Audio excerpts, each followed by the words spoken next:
we are saying that SEBI is likely to discontinue weekly options. It's coming, but it's going to be in a calibrated manner, and there will be a sunset clause to settle existing weekly expiry contracts so that there's no jerk.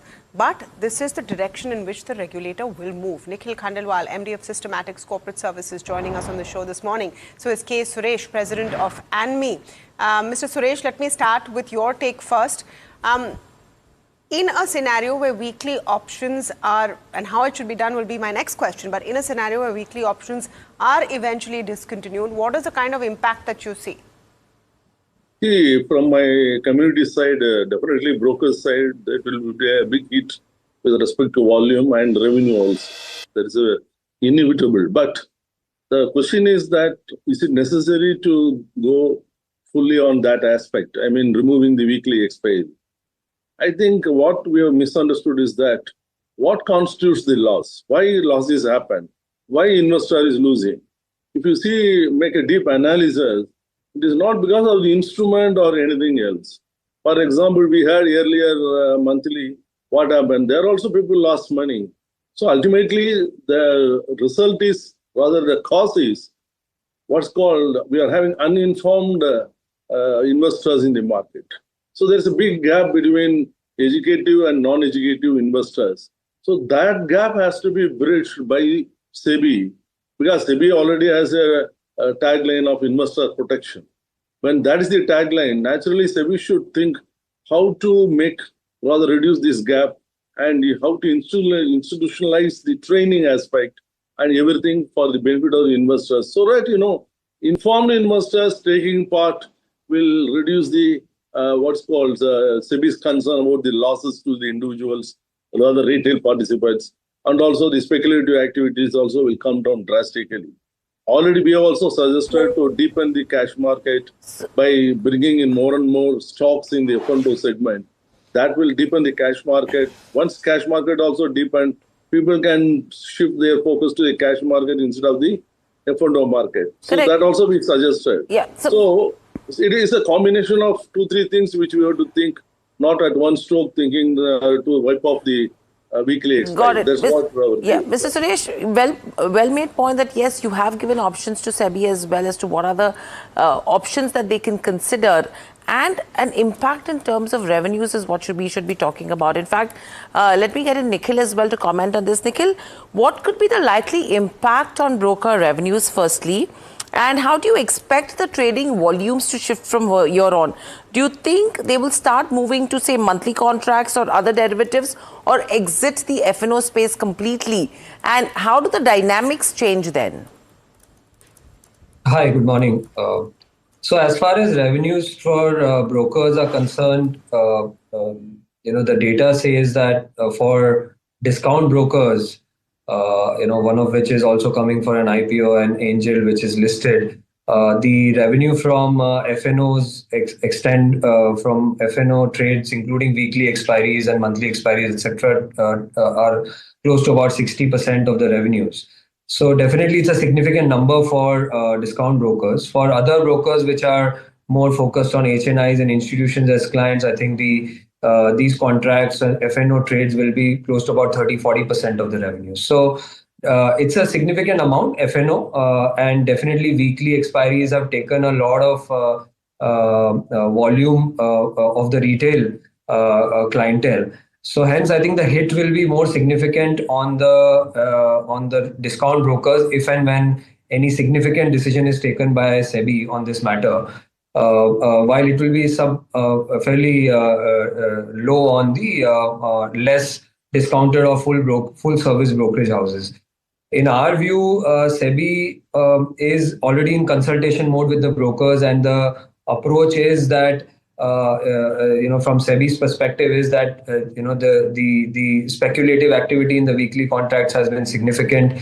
The losses by retail investors, which is the paramount thought in SEBI's eyes, has been significant. Almost 91% of the investors have lost money through these weekly contract trades. But at the same time, I think SEBI is taking a calibrated approach to it. In our view, there is no knee-jerk reaction by anybody, including brokers or investors, to tell that to get out of F&O or stop trading on the weeklies. I think it is going to be a calibrated approach, and SEBI will give enough time for a phased reduction Absolutely. of Absolutely. I want to pull up those lines again of our exclusive story that our Delhi Bureau Chief Shimi Chaudhary has put out, and you're already seeing the impact after we've put out that story. Pull up the intraday charts and you'll see what's happening with capital market facing stocks, whether it's BSE there on your screen, MOSL, and a whole host of them as well. Nikhil, my question is that, and you know, I have to say this because so much confusion and conflating information out of this. You have stocks running up in anticipation of that. The fact is that there's no real debate here, right? The regulator has been clear on more than one occasion that they do not want to encourage speculation. Yes, they want all opportunities there, free and fair trading opportunity and all of those instruments there, but the impact that expiry or options have had, the frenzy over there, and the kind of retail investors that came in without full knowledge is something that the regulator is very actively going to try and discourage. Yes, they will do it in a graded manner, but that matter will be there. What do you think happens with these capital market stocks then as a result, specifically to some of these counters? No, as I said, the approach from SEBI. So first of all, the weekly contracts, as and when they were introduced with, I'll say, less oversight. And multiple such contracts came into the market. SEBI took one of his first decisions to first say that reduce the number of contracts, which has already been done. Now per exchange, there is only one index contract which is there on the weekly trading level. So that kind of activity has already been done. SEBI has also started to increase the cost of trading in some of these contracts. So SEBI has started to take a calibrated approach already towards the weekly contract trades, which is wherein they have actually seen, and data has proven that the retail investors are having significant amount of loss. I think the direction is that there will be a calibrated reduction in it. Maybe there will be a complete overhaul in it, and the impact on brokerage houses, I believe, will be a little bit more significant on the discount brokers, as I said, maybe on firms like Angel and Grow, etc., which are coming to public, and less on full service brokerage houses like ourselves, like Nuamas or Motilal Oswal, etc. This is a broader assessment. Having said that, the Indian investors, whether it's retail, HNI or institutions, I think they will shift their positions in a calibrated manner again into fortnightly and the monthly contracts as and when there is any change by SEBI. And the hit actually may also be in a very calibrated manner. It may not be a knee-jerk hit on the earnings of brokerage houses. I believe this will have a much more larger impact on exchange earnings, and exchanges actually also garner almost 60 to 70% of their revenues from F&O trades, and a huge part of it has become started to come from the weekly and the fortnightly and all these contracts. So I think there will be a significant hit there as well. Because the kind of volumes and the charges which they were collecting from these trades were also significant. So discount brokers and exchanges will be the most hit in terms of their earnings, followed by the other full service brokerage houses. Okay. In fact, a quick question I have, Mr. Suresh, for you. If you're talking about a phased discontinuation that would have been adopted so far, how should exchanges decide in terms of which index or contracts get to retain the weekly expiry, if it is allowed? And two, what measures should be actually put in place to avoid sudden shocks or any liquidity collapse when old weekly contracts actually expire? How should this be dealt with? See, actually, madam, my view is that instead of having weekly expiry per exchange, we can go for only one expiry for all the exchanges. So because of that, what happened?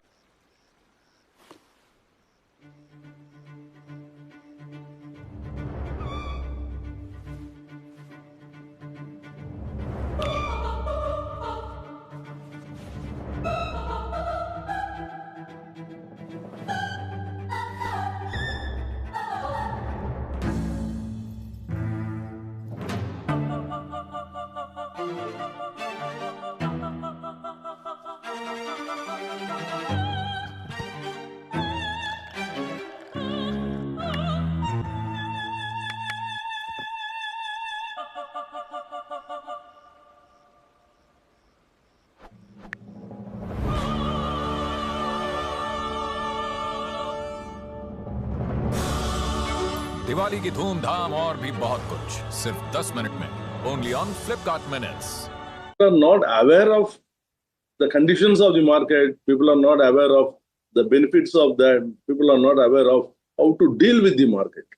So that aspect we have to address. For that, we should have SEBI recognized training institutions so that they can give Fine, proper so, training. so the fact is, Mr. Suresh, that those who want to train and who want to learn, there are enough courses right now. There's enough literature there from the regulator as well, or not to be speculative. But the fact is that this is a space where the retail investor is a losing proposition from day one. No, that's why I'm saying you should bring some entry barriers. Okay. I mean, you can't allow. So a you're person- saying don't stop weekly options, bring entry barriers. Yeah, for example, Okay. I am joining today as a client. I should not be allowed to play F&O today itself. I should have some 6 months gap. You should get people to write an exam, or you exam. should see Yeah, their you bank can balance, put it or what is exam. it? Yeah, in Korea market, I think you know very well, exam is there for the F&O. Without exam, F&O, nobody can enter. Okay. So like that, you can introduce the exam Anyway, your barrier. volumes will drop if you ask people to take exams. No, see, volumes, I'm not again, I mean, saying we will not be affected, it will affect it initially. Okay. But once, put in place all these things, it will pick up and naturally the business will go on. Oh, okay. Thank you so much, K. Suresh. Thank you so much, Nikhil, for joining us in this conversation and giving us your point of view. We want to put it out there very clearly that this is the direction in which the regulator is heading. So be very careful when you're listening to speculative news about what's happening. This is what they have said clearly. They've said it openly. It's a matter of how rather than if that this will happen and this phasing out will take place. Okay. Now